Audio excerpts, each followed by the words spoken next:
Саламатсыздар ма? Мен аты жөнім Омарбек Омаржан, тірі болсынымна. Мен бұйым және тауар технологиясы мен құрастыру кафедрасының қауымдастырылған профессор қызметін атқарамын. Курстың аталуы киім және аксессуарларды безендіру технологиясы.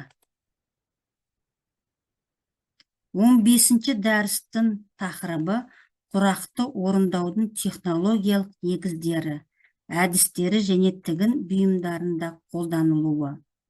Дәрістің мақсаты білім алушыларға құрақты орындаудың технологиялық негіздерін, материалдар мен құрал жабдықтарды дұрыс таңдауды, құрақ бөлшектерін пішу, біріктіру, құрастыру және өңдеу тәсілдерін меңгерту, сондай-ақ құрақты заманауи тігін бұйымдарда сәндік әрі функционалдық тұрғыдан қолдана білу дағдыларын қалыптастыру.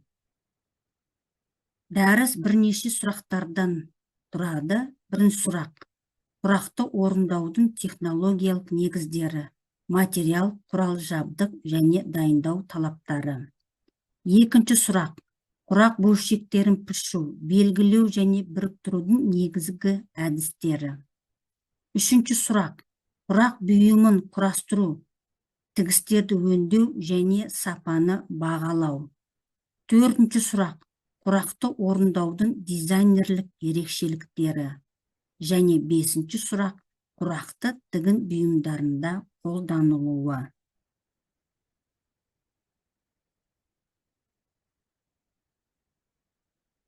Құраққа қойылатын талаптары. Талап: бірінші, құрақты орындау технологиясы ең алдымен материалды, құрал жабдықты және дайындау талап шарттарын, яғни талаптарын дұрыс таңдаудан басталады. Екінші талап: халықаралық құрақ және квилтинг практикасына арналған нұсқаулықтарында құрақтың дәл шығуы үшін мата талшығының бағытын сақтау, бөлшек өлшемін нақты белгілеу, тігіс қосымшаның тұрақты ұстау және үтіктеу ретін жүйелі орындау негізгі талап ретінде көрсетіледі. Үшінші талап: бөлшектерді пішерде матаның айқаспасының бағытын тексеру, қажет болса үлгіні сол бағытқа сәйкестендіру керек. Төртінші талап: бұл талап құрақ бөлшектерінің созылып кетпеуі, қисаюға ұшырамауы және құрастырылған бетте геометриялық дәлдіктің сақталуы үшін қажет.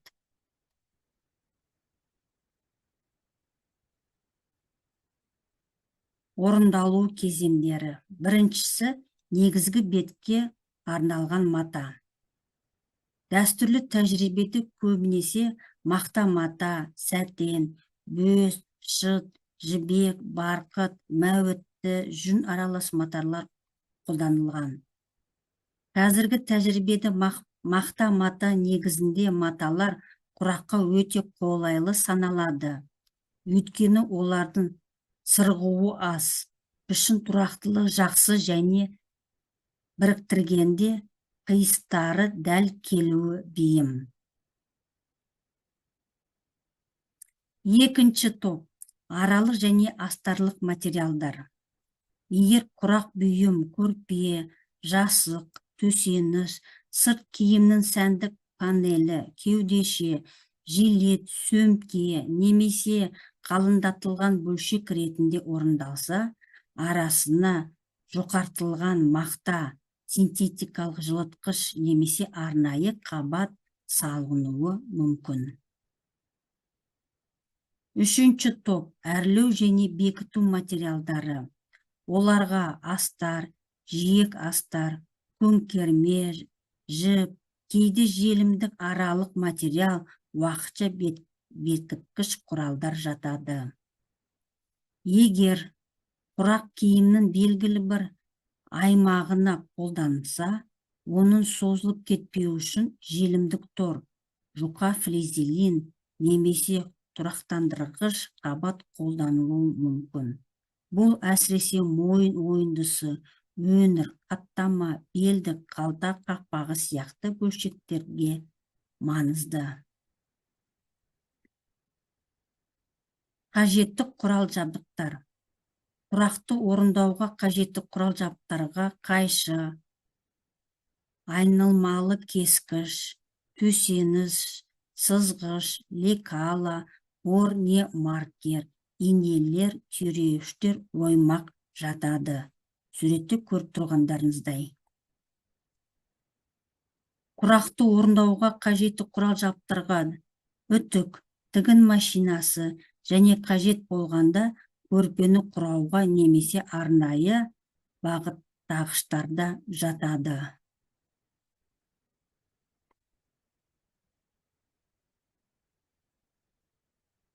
Технологиялық тұрғыдан шешуші рөл.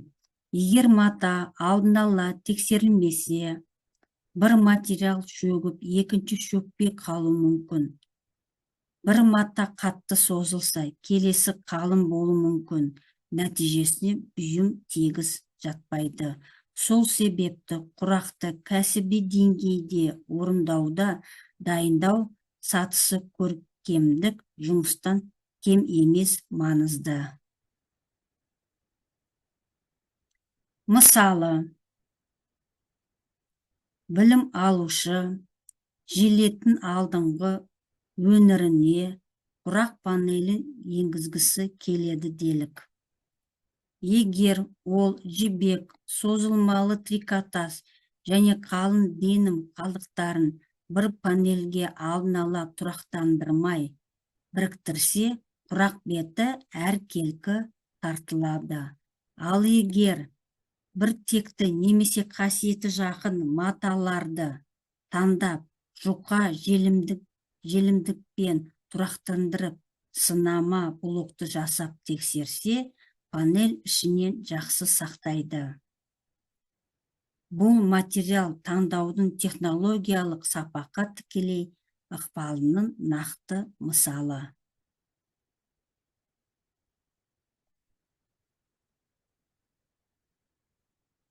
Белгілеудің бірінші тәсілі. Қатты лекаламен белгілеу. Бұл қайталанатын геометриялық элементтері көп, құрақта тиімді. Белгілеудің екінші тәсілі. Қағаз үлгімен белгілеу. Күрделі бұрышты немесе дәл симметрияны қажет ететін пішіндерде ыңғайлы. Белгілеудің үшінші кезеңі. Сызғышпен торлы төсеніш арқылы тікелей кесу. Бұл әсіресе жолақты және шаршылы құрақтарда жылдамдықты береді. Белгілеудің төртінші тәсілі. Қағаз негізді құрау. Бұл әдісте бөлшектер қағаз не арнайы негіз үстіне ретімен тігілетіндіктен бұрыштар мен ұсақ пішіндер анағұрлым дәл шығады. Қағаз негізге тігіп құрау қағаз негіз үлгінің дәлдігін сақтауға көмектесетіні, геометриялық күрделі өрнектерді орындауды жеңілдететіні атап көрсетілген. Құрақ бөлшектерін біріктірудің әдіс, яғни қолмен құрау әдісі. Бұл дәстүрлі әдіс. Әр бөлшек қол тігісімен біртіндеп біріктіріледі. Әдіс баяу орындалады. Бірақ ұсақ және күрделі блоктарда, тарихи реконструкцияларда сәндік бұйымды жасауда тиімді. Қолмен құрау кезінде тігіс дәлділігі, ине шаншу жиілігі, бұрыш түйісулерінің сәйкестігі ерекше бақылауда болады. Машиналы немесе машинамен құрау әдісі. Заманауи өндіріс тәжірибесінде ең көп таралған әдіс. Кейбір құжаттарында бөлшектерді біріктіріп, тігу әдісін машинада арнайы түзу тігіспен орындау, матаны түйреуішпен не көктеу арқылы алдын ала бекіту, табан жиілігін пайдаланып тұрақты тігіске берілетін қосымшасын сақтау ұсынылады. Машинамен құрау өнімділікті арттырады және қайталанатын блоктарды сериялы орындауға мүмкіндік береді. Жолақты құрау әдісі. Бұл әдісте алдымен ұзын жолақтар бір-біріне тігіліп, содан кейін олардан көлденең немесе қиғаш бағытта ұсақ бірліктер кесіледі. Мұндай тәсіл қайталанатын үлгілерде уақытты үнемдеуді және өлшем тұрақтылықтың жақсартады.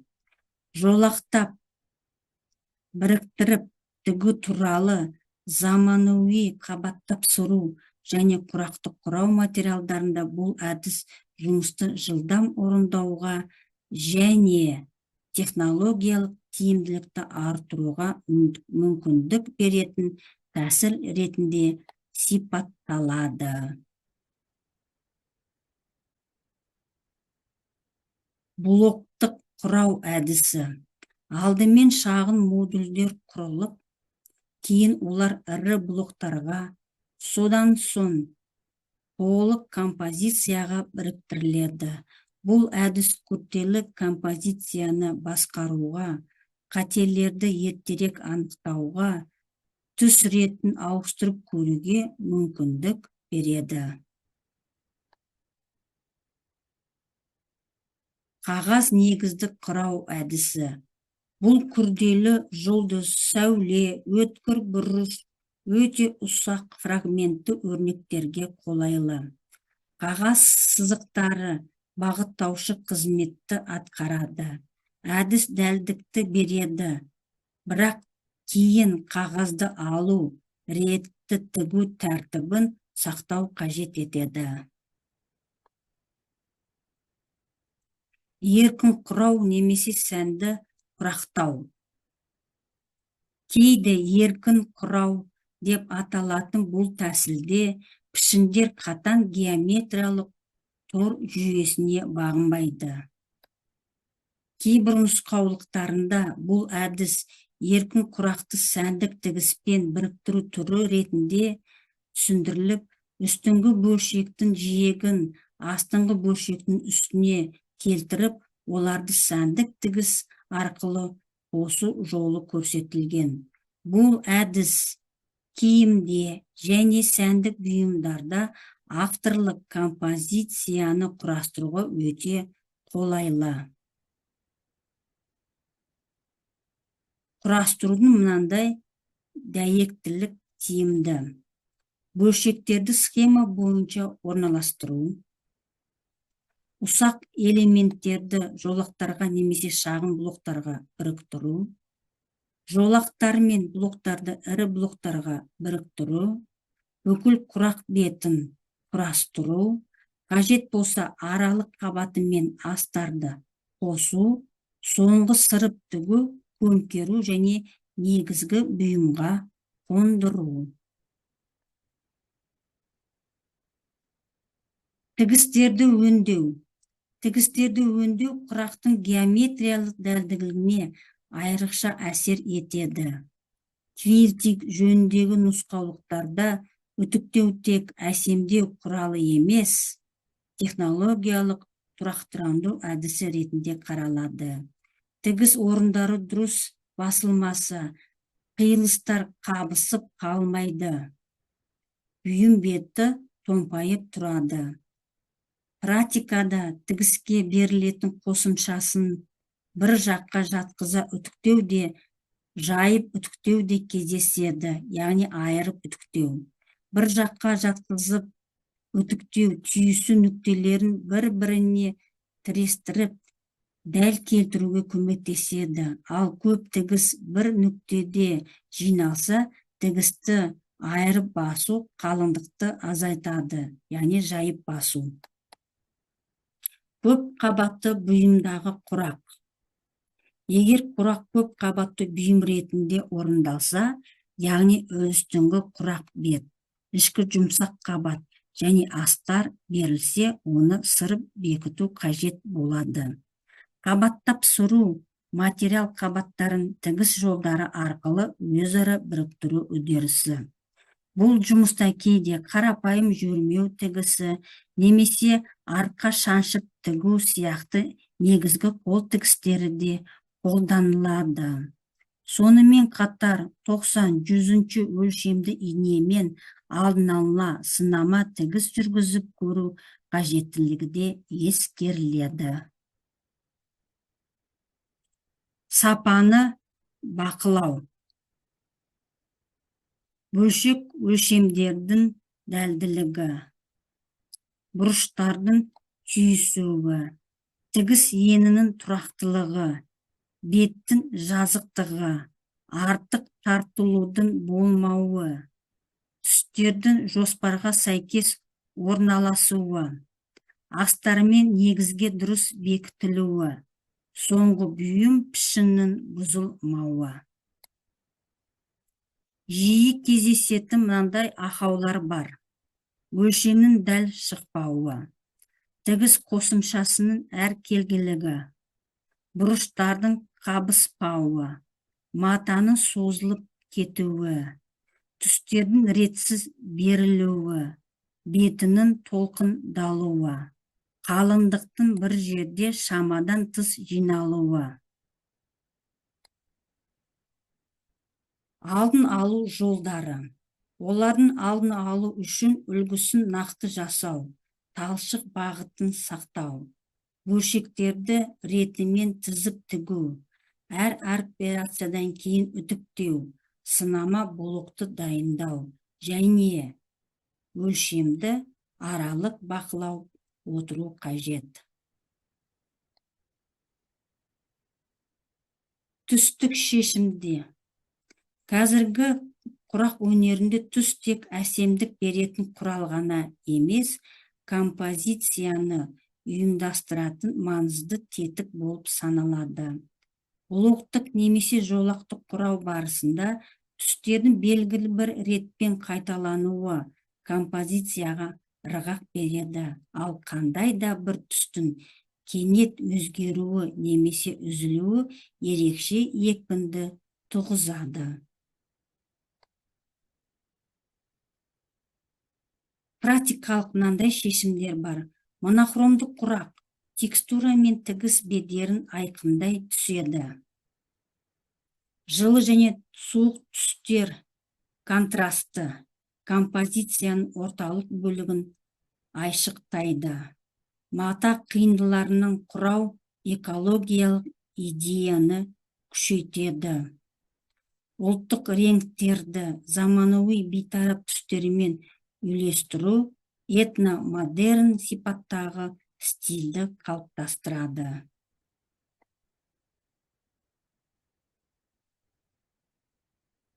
Материалдарды үйлестіріп қолдану. Қазіргі дизайнерлер тек бір ғана мақта матамен шектелмейді.